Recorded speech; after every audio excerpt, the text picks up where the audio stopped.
Hello, good evening all of you. Welcome back to my class. Today we are going to learn about conditional operator that comes under chapter number 5 operators in class 9. So operators we have discussed and learned about different types of operators that we are using in programming language, and then we discussed about the increment and decrement operator. So here, before going to the conditional operator as a quick revision, types of operator are three: unary operator, binary operator, and ternary operator. Unary operator requires only one operand. So as an example, we can consider this increment operator or decrement operator like a plus plus minus minus a. These are unary operator because it requires only one operand. Those who didn't watch increment and decrement operator video, I will give the link here. Just go through that, understand the concept and practice the questions. Okay. So the second one is binary operator. It requires two operands. Example like arithmetic operator, logical, relational operators are the examples of binary operator. Third one is the ternary operator. It requires three operands. So here conditional operator is also called ternary operator because it requires three operands, and the symbol to indicate conditional operator is question mark and colon. It has a simple syntax, that is Boolean expression, question mark, expression 1, colon, expression 2, semicolon. So this is the simple syntax to write the conditional operator. First of all, the Boolean expression, then the question mark, expression 1, colon, expression 2. First, it evaluates the Boolean expression. If the condition is true, means it will execute the expression 1. In a simple way, we can write this. It is true means it will execute the expression 1.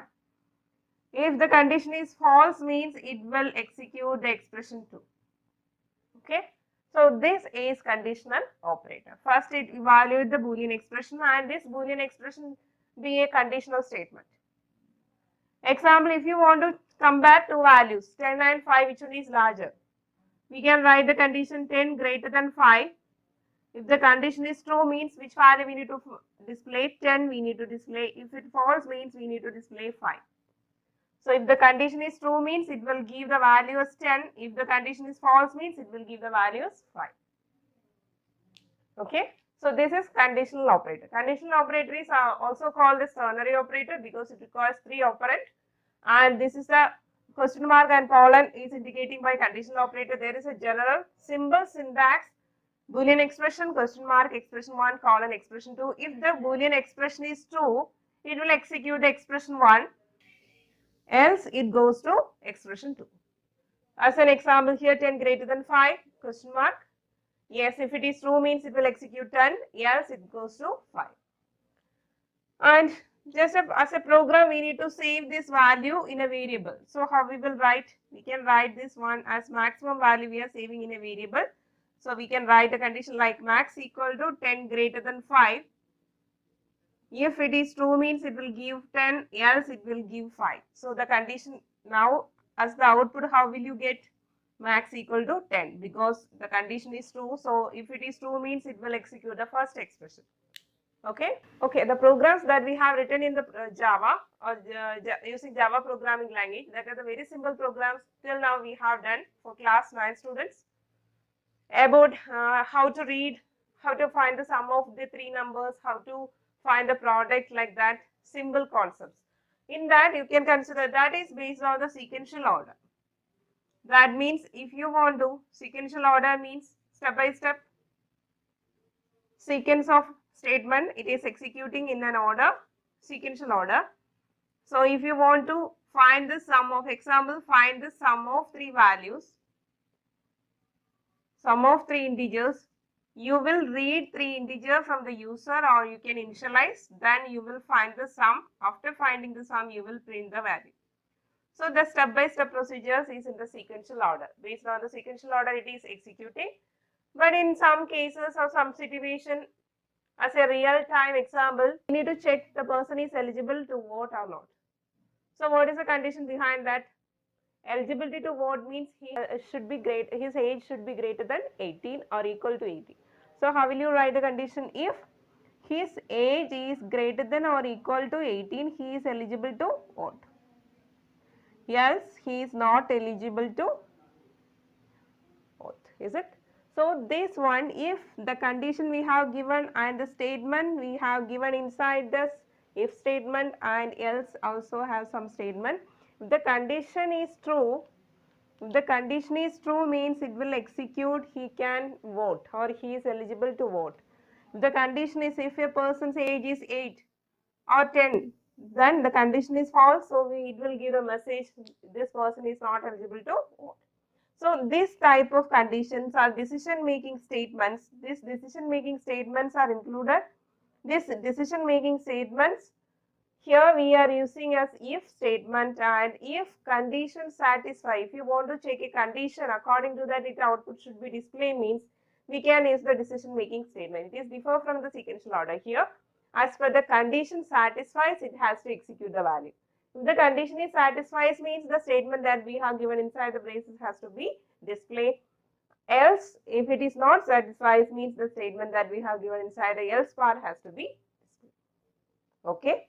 So instead of writing this if else statement, if else when we are writing if else, it should be a bulky code. To avoid that, we can write this large statement or large coding section into a single statement, that is the conditional operator. Using the conditional operator, we can use this one. Let's see here. This if else statement, we are going to rewrite this if else statement into conditional operator. So how we will write conditional operator, you have to remember the syntax boolean expression. If it is true means it will execute expression 1, else it will go to the second one. So how we will write this one, the same condition if else, inside this if else statement we have given the condition. So how to rewrite this if else into conditional operator. So the first one is a condition. Condition is greater than or equal to 18. Age greater than or equal to 18 means he can vote. So we will write this one inside the double quotes vote. We are printing the same, that's why else he is not eligible to vote. So we will write it like this. Okay. So this if else statement we have rewritten into conditional operator. Another example. A greater than B, int m equal to A greater than B, then we need to print B as the first letter, else we need to print A as the first one. How will you rewrite this step or this statement into if else? This is the conditional operator, all of you know. Here we have 3 operands and we are assigning if the condition is true means according to that. If this condition is true means which one has to execute first. If the condition is true means this one will execute first. If it is false means it will go to the second one. And it will assign to the variable m equal to A or m equal to B, like that any value it will assign. So here, how will you rewrite this conditional operator into if else? So let's see how we will write. If the condition we need to write A greater than B, then we will print m equal to, before that you have to declare the variable m. So m is equal to A, else we can write m is equal to B. Okay. So this one, how to rewrite this conditional operator into if else. Now all of you got understood. Let's say we have the same system dot out dot println of, inside this bracket we have given this condition. So how will you write? We need to write if system dot out dot println, we will print the value of the variable A. Then here also we will write system dot out dot println, we will print the value of B. So this is the way you will rewrite conditional operator into if else or if else into conditional operator. This is a compulsory 2-mark questions. So please understand the concept and just learn the conditional operator. So conditional operator belongs to the ternary operator, or it is called as ternary operator because it requires 3 operands. So instead of writing if else as a bulky code, we can write it in a single statement. That is the concept of conditional operator. Okay.